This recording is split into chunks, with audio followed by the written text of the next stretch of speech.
పాటిల్ గారు, ఇక ఆపండి అనవసరమైన సంభాషణ. లక్ష్మయ్యని దారుణంగా చంపేసింది. ఈ సకు చిన్నపిల్లల్ని తీసుకెళ్తుంటే చాలా మంది గ్రామస్తులు చూశారు.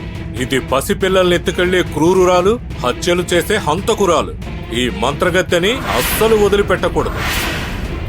ఈ సకుకి తక్షణమే మరణశిక్ష విధించి దాన్ని అమలు చేయండి. మరణశిక్ష విధించాలి, మరణశిక్ష.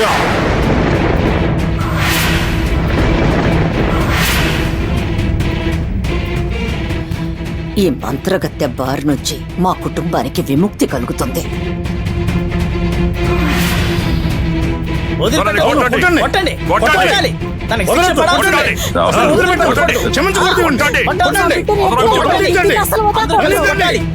తనకి శిక్ష పడాలి, వదిలిపెట్టకూడదు. ఆగండి, ఆగండి, లేదు చెప్పేది వినండి.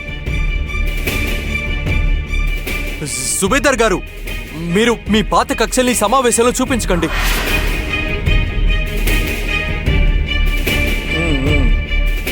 భాస్కర్ శాస్త్రి గారు, నిన్న మీరు అక్కడ ఇద్దరు కాపలాదారుల్ని ఉంచారు కదా,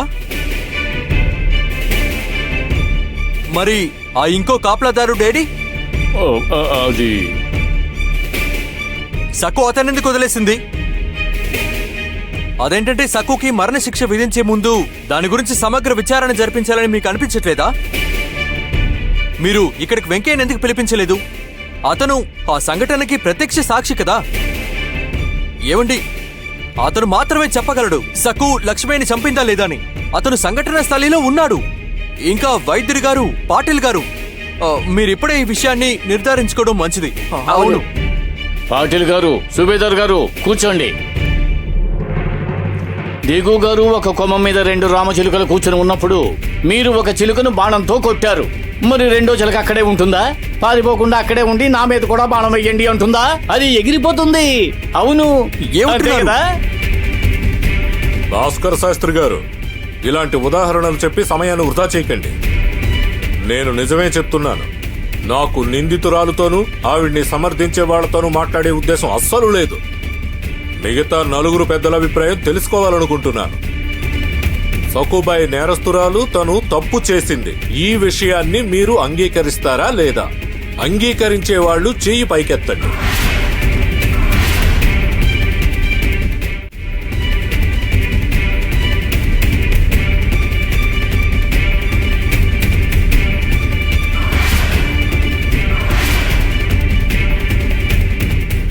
చూడండి, 4 న్యాయమూర్తులు అవును నిజమే అంటున్నారు.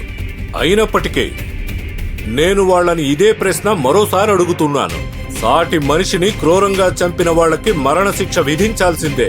నిందితురాలికి మరణశిక్ష విధించే విషయంలో మీరు నాతో ఏకీభవిస్తున్నారా? అది మరోసారి చెప్పండి.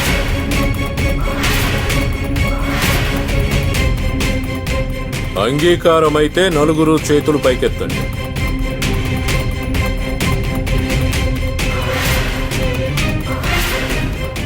హంతకురాలికి మరణశిక్ష. ఏంటి వైద్యుడు గారు, ఏమైంది?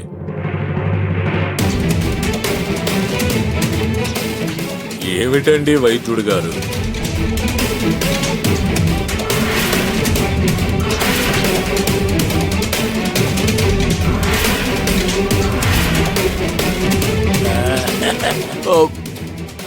మీరు నేరస్తురాలికి శిక్ష విధించడం సబబే, కానీ ఈ నేరం ఇంకా రుజువు కాలేదు. అదే సక్కు హత్య చేసిందని. మేము 5 కలిసి సమిష్టి నిర్ణయం తీసుకున్నాం. మేము 5 సక్కు హంతకురాలని నిర్ధారించుకున్న తర్వాతే శిక్ష విధించాం.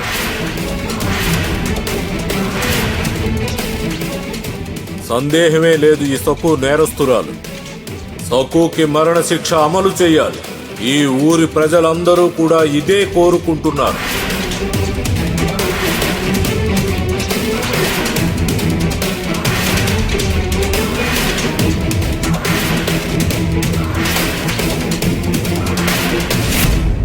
ఆగండి.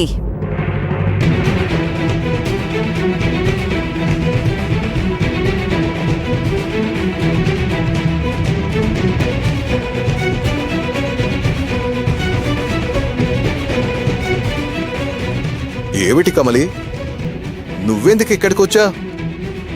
నువ్వు నిన్నంతా తీవ్ర అనారోగ్యంతో ఉన్నా, సొమ్మసిల్లి పడిపోయావు. ఇప్పుడు ఇక్కడికి ఎందుకొచ్చావు కమలి? నా ప్రాణాలను సైతం లెక్క చేయకుండా ఒక ముఖ్యమైన విషయం చెప్పడానికే ఇక్కడికి వచ్చాను.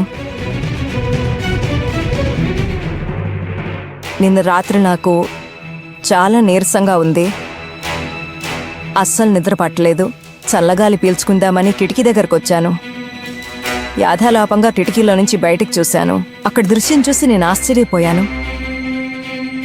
దిగ్భ్రాంతికి గురయ్యాను.